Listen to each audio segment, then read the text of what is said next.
Yo, welcome back to another edition of the Cruising Podcast. I'm your host, Andrew Cruz, and today's Monday. And we well, first, let me tell you, welcome to the Cruising Podcast.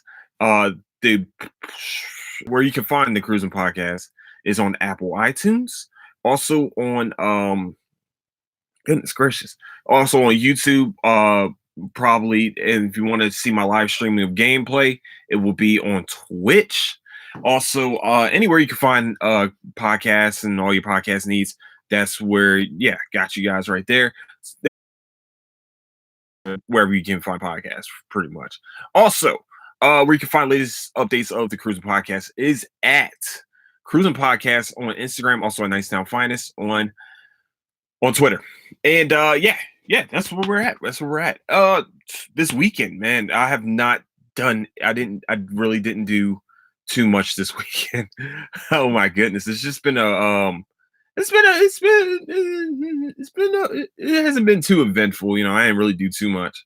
It was my mom's birthday, so we went and celebrated that, which was a lot. That was actually very awesome. We had a nice little surprise party for her and everything. So it was very good. It was a good time with the family. Also this week we had the Oscars. The motherfucking Oscars. And this year we had a surprising winner for Best Picture. And also the first to ever win Best Picture. And also the first film to have no English whatsoever in it to win an Oscar for Best Picture. And that would be Parasite. Um, People were really ranting and raving about this. I haven't really got to watch it. I watched like a little bit of the beginning. Um, wow. That's amazing to find out, especially from, like, of course, the first non-English movie that we have win is a South Korean movie, because they make some fantastic movies. I've been watching I've been also some very great, would you say, K dramas? I guess you can call it K drama. They also make some really good shows. But Parasite, yes, I've been hearing ranting and raving about it. It's amazing. Of course, Joker has been sweeping the Best Picture category in all circuits. Like literally every award show, Joker's been winning the Best Picture, and then all of a sudden in the Oscars they don't win. As you can see, the Oscars really don't want a fucking comic book movie winning the Oscars. You know what I'm saying? I mean, Parasite was a great movie. Joker was also a great movie too. Well, I need to watch Parasite. I ain't gonna lie to you. Oh, fuck, man, my glasses are being weird today. Okay. Also, for Best Actor, though, we did get Joaquin Phoenix as the Best Actor for his portrayal of Joker. His portrayal of Joker, deservingly so. He deserved it. He was a great act. That was a great job. He did a fantastic job with that. Like, let's not kid ourselves. He did a great job playing a not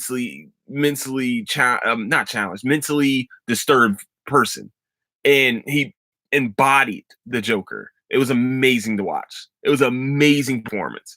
Yeah, and then Renee Zellweger won uh for Judy. I guess it was her portrayal of Judy Garland from the Wizard of Oz fame. I didn't see it. I ain't gonna lie to you. I didn't see it, but I've heard actually really good things about her performance as Judy Garland, and so hey, look, it's been stamped Best Actress. Great job. Best Supporting Actor. Let's be real. It was only going to go to one person. One person deserved it. As much as I say Joe Pesci had a fantastic movie, like his role in The Irishman was amazing. It was one of his best acting jobs I ever watched him do.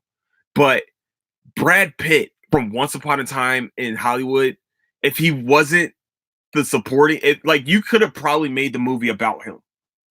That's how much he stole the show in this movie. He was a fan. It was amazing to watch. I'm happy. I love this movie. I think Brad Pitt and Leo's chemistry in this movie was probably the best part. Well, that is literally the best part of the movie. but his parts by himself were probably the best. You know, the Bruce Lee, the whole fake Bruce Lee guy, you know what I'm saying? The fight scene between those two, you know, the one where he's feeding his dog and like the dog has to wait until he gives the signal for him to go eat. Like it was amazing. It was a great performance by Brad Pitt, deserving the supporting actor award. Also, best supporting actress Laura Dern from Marriage Story. That was up for best picture. It's actually on Netflix right now. So if you want to check it out, it's the Adam Driver and Scarlett Johansson movie. I haven't seen it. Yeah, I know a lot of these I haven't seen. But hey, that I mean, congratulations, Laura Dern, for best actress, best supporting actress. Also, best director Bong Joon Ho, for Parasite. Hopefully, I said that right. If I didn't say it right, I'm so sorry. But yeah, man, what South Korean born director wins best director and has the best movie this year. Of course, he deserved it. I mean, he clearly deserved it. He won best picture for a reason.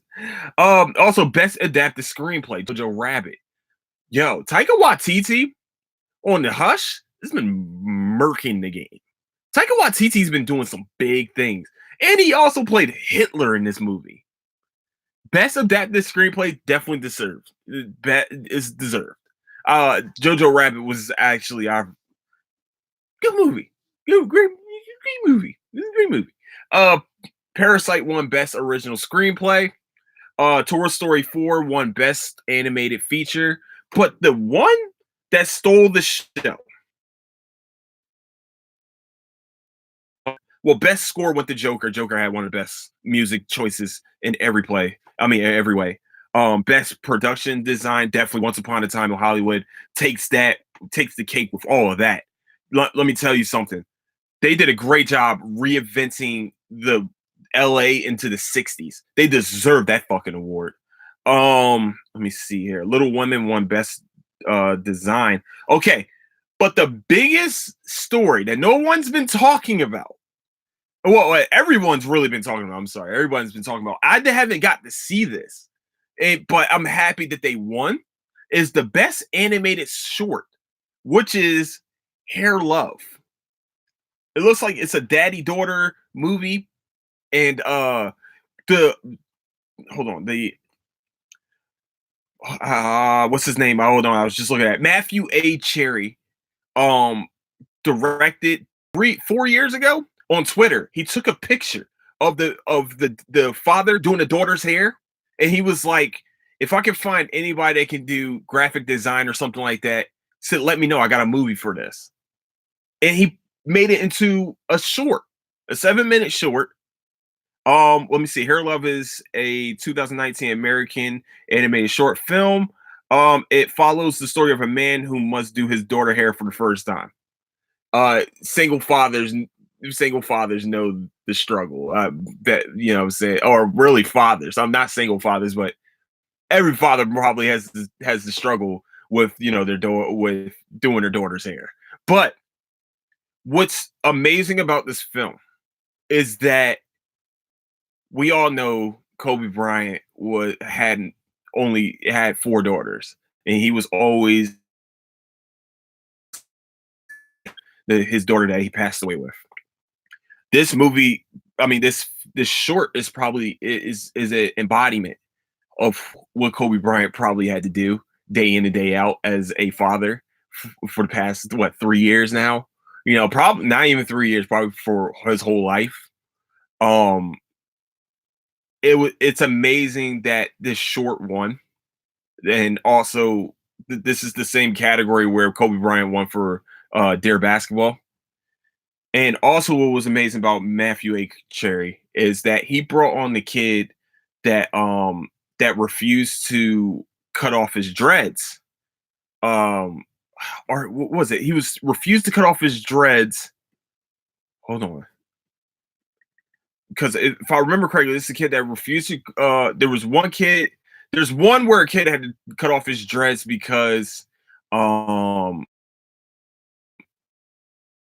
wrestling match and the referee was being a douchebag and told him that he has to cut off his dreads. Um, man, hold on. To that one, I think the kid had to. Yep, there it is. The first thing that comes up. Okay, so DeAndre Arnold, the high school. Oh yeah, of course, it was from Houston. I mean, not from Houston, but from Texas. He I guess creative team behind the short.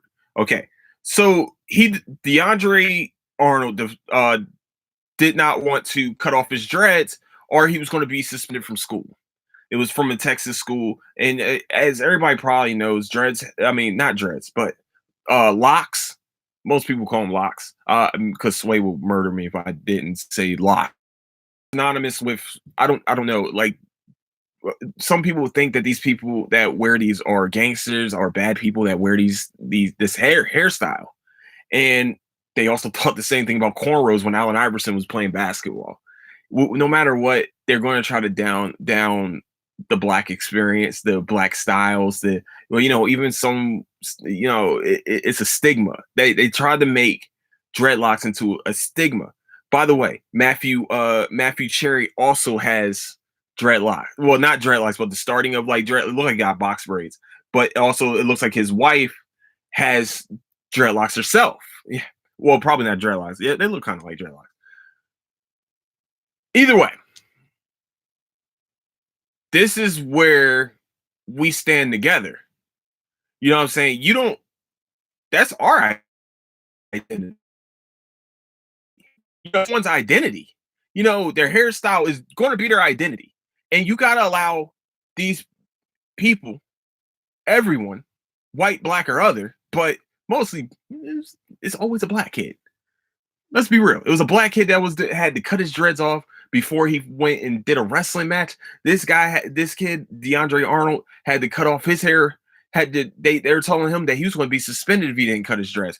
This dude went 4 years in high school before he was even talked about with that. Oh, I'm sorry. I'm sorry. It's not his wife. Sorry. It's not Matthew Cherry's wife. Sorry. It's the producer, Karen Rupert Tolliver. I'm sorry. I'm not, my bad. I married you guys for no reason. My fault. That's on me.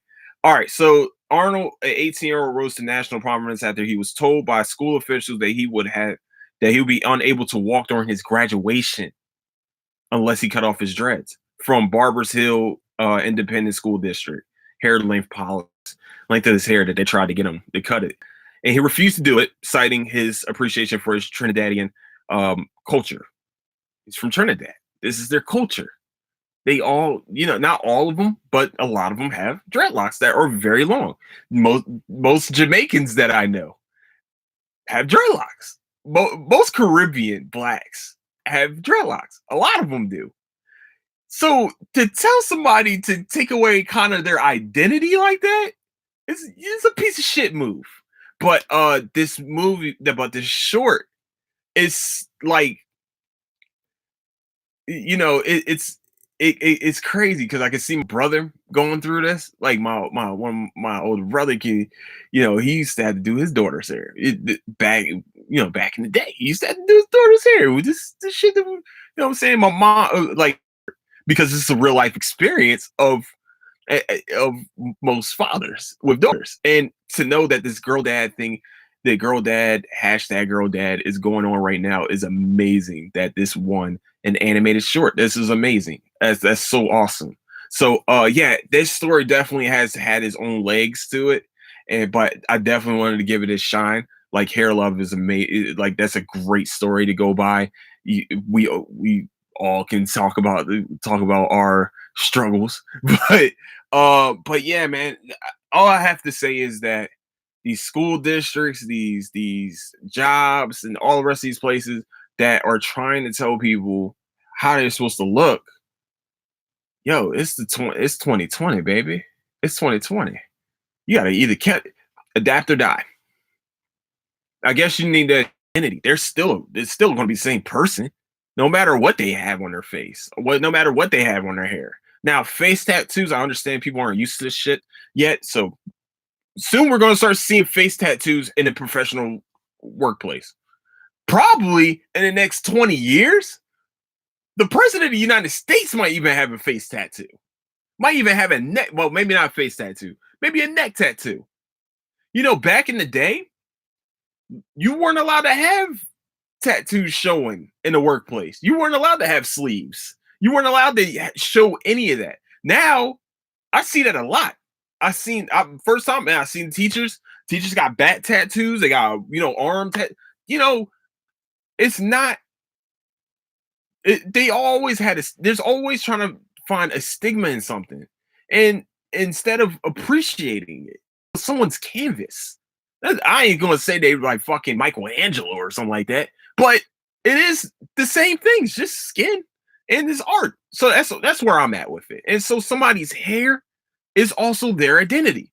Also, somebody had to do that shit. Maybe they had to do it, but a hairdresser had to do that. And they're artists in their own way because that's their expression on someone else's head. That's their art on someone else's head. So, what I'm asking is for these different backgrounds, these different, I guess, different jobs or anything like that.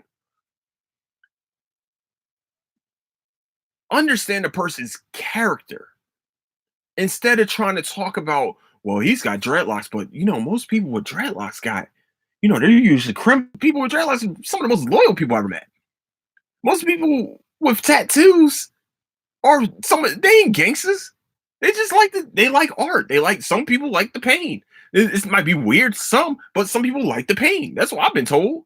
They like that pain. I guess it's cool for them. Me, it's not me. I don't want to intentionally hurt myself. But no, but when I wanted to be said and seen here is that every walk of life has their own type of self-expression. But their character is the thing that you should be hiring for. The ones that should be walking across the stage during a graduation. They're the ones that should be, going to colleges, Harvard. I'm telling you, 20 years, the president, 10 years, a graduate from Harvard or Oxford or wherever the fuck big ass college is, they're going to have a sleeve. They're going to have neck tattoos. They might even have face tattoos. A graduate from these high and prestigious places will have this. And all I'm asking is for people to accept it. Accept their self-expression. Yeah, maybe they're going to wear a suit and a tie and they got that shit showing. Why is that? Why are you worried about that? The character of the person is the thing you should be worried about. Oh, well, my job's going to look bad. Well, guess what? That other job, those people that you're presenting to, they're probably having 30 to 50 employees with straight up massive amount of tattoos and dreads and fucking bald heads, like a shaved head. Why is a shaved head better than having a fucking dreads? There's a fucking group that are called the skinheads because their heads are bald. Why aren't we talking about that then? You see how both can be stigmas? But not every person with a bald head is part of the skinheads or a neo-Nazi. That ain't true. Ain't never gonna be true. Just like not every Southerner is not a KKK member, and not every dude that's born in the hood and lived in the hood are gangsters or gang members. And once we get rid of those stigmas, that's when we can actually come together as a fucking society.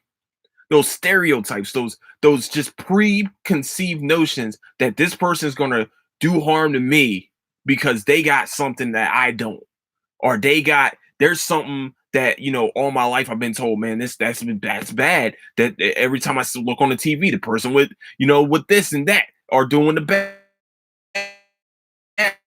thing. Meet the people, shake their hands, ask them about themselves. You can find out somebody's character in 5 minutes of straight up, in probably the first 5 minutes of a conversation. You can find out somebody's whole character. Well, maybe not a whole character, but you can find out someone's character within those 5 minutes.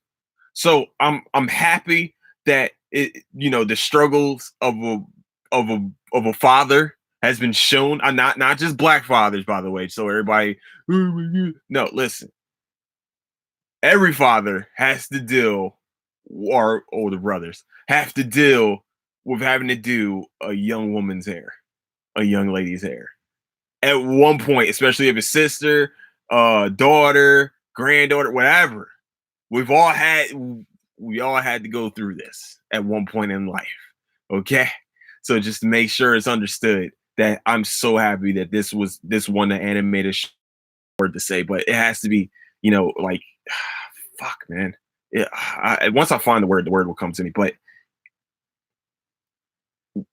the girl dad movement's going on right now. I mean, it's just amazing that this animated short won. Awesome. So, also this weekend, I got to watch Jay and Silent Bob reboot.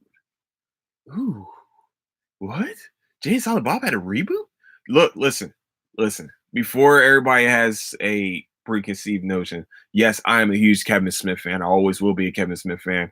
And yes, I'm going to talk about him in a little bit because I got some other shit for Kevin Smith that he's done. But Jay and Silent Bob reboot, if anybody gets a chance, fantastic movie. It was actually pretty fucking funny. It was very funny. And to have Jay, actual daughter in real life, like it was Harley Quinn Smith. Yes, that's his daughter's name is Harley Quinn. Which is amazing, by the way. That's funny as shit. But that just shows you how much of a nerd Kevin Smith is, and probably his wife's a nerd too.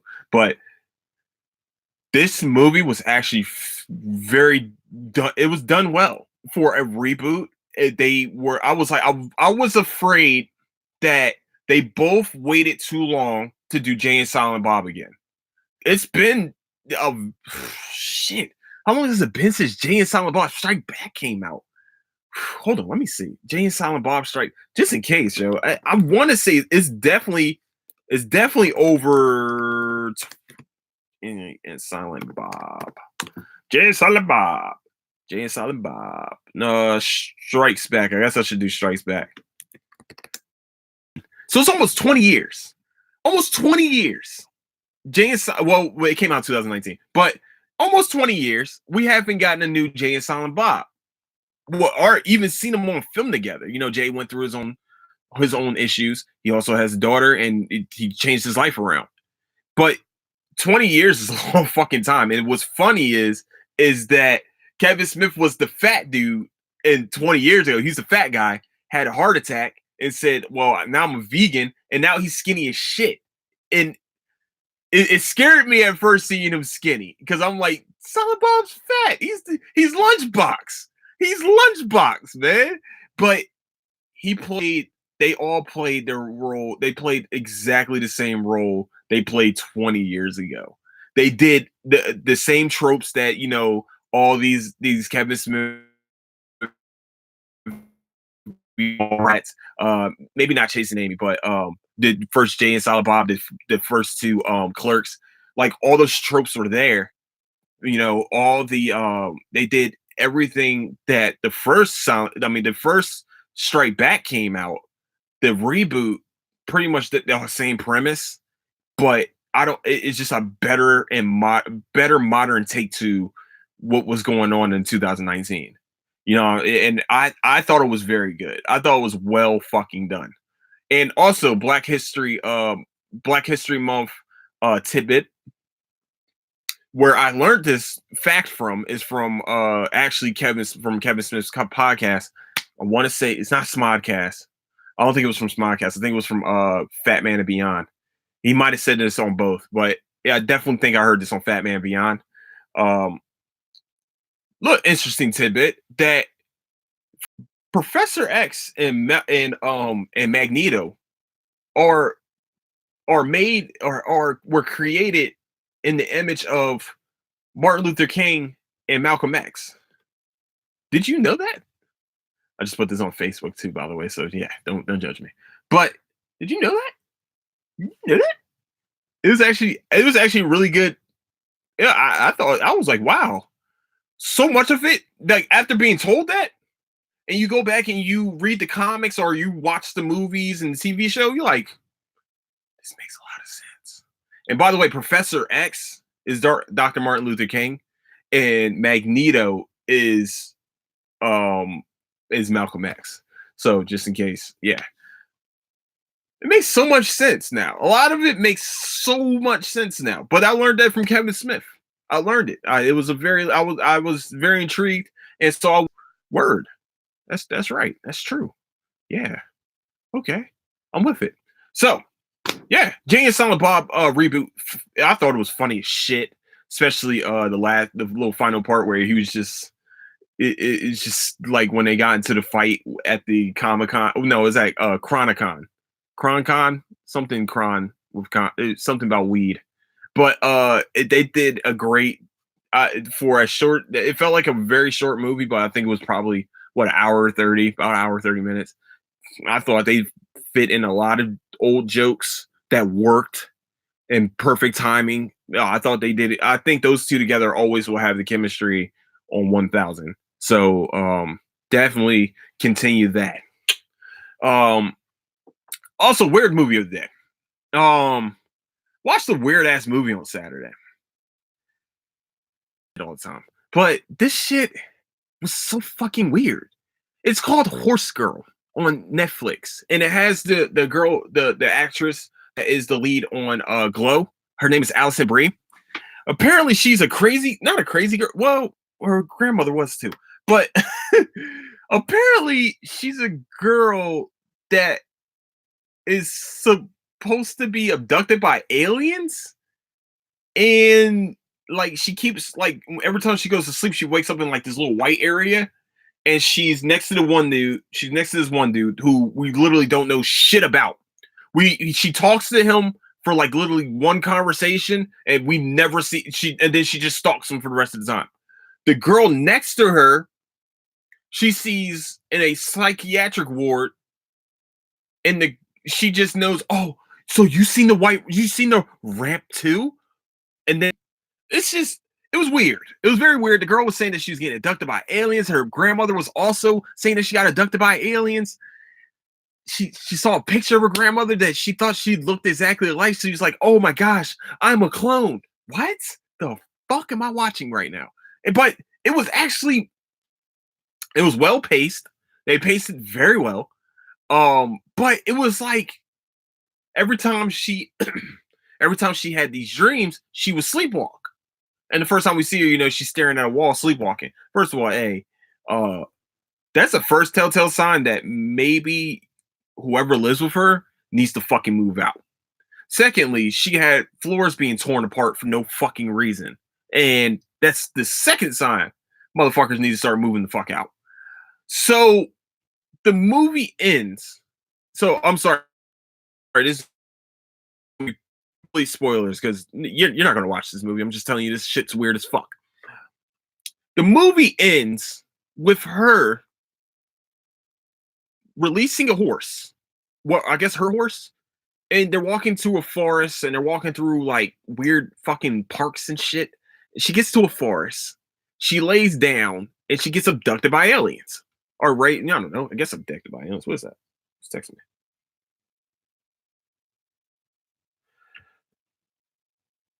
So I watched it, and she gets abducted, and then the ending of the movie, it ends with the horse sitting there at the tree, and that was it. And I'm just sitting here like, y'all just put me through that for a good hour and a half, and this is how we ended it. Like the plot was all right, cool, it was well paced. Okay, the ending was like, all right, this is where we ended. What the fuck was going on with the dude? We never had another conversation with the guy. The guy never had another conversation with her. No, they never had another conversation. The girl that was in the psychiatric ward never had another conversation. We don't understand what the fuck is going on. Now, was he abducted? Was he not? We don't know. And so I'm just sitting here. I'm just like, oh, so y'all just gonna leave me with this? You fucking bastards. Alison Brie is actually really good on Glow, by the way. So if you do go get a chance, watch Glow. Very good movie about women's wrestling, the start of women's wrestling. It's actually a true story. It is a true story of women's beginning of women's wrestling. Sorry. So yeah, Definitely check that out. Also, I guess I need to check out another movie called Beneath the Leaves. Okay. This same person that puts me through all this craziness with movies. So we'll see. Yeah, so I want to talk about Power probably tomorrow. I don't want to spoil anything just in case he's. I know, whatever. I want to be that. I don't want to be that guy. So Tuesday, I'll talk about Power, which is tomorrow. Also on Wednesday, I'm talking more about about the Neverland, Promise Neverland. Goodness fucking gracious, the Promise Neverland. The also, I just found out there's 12 more episodes of Fire Force I need to watch.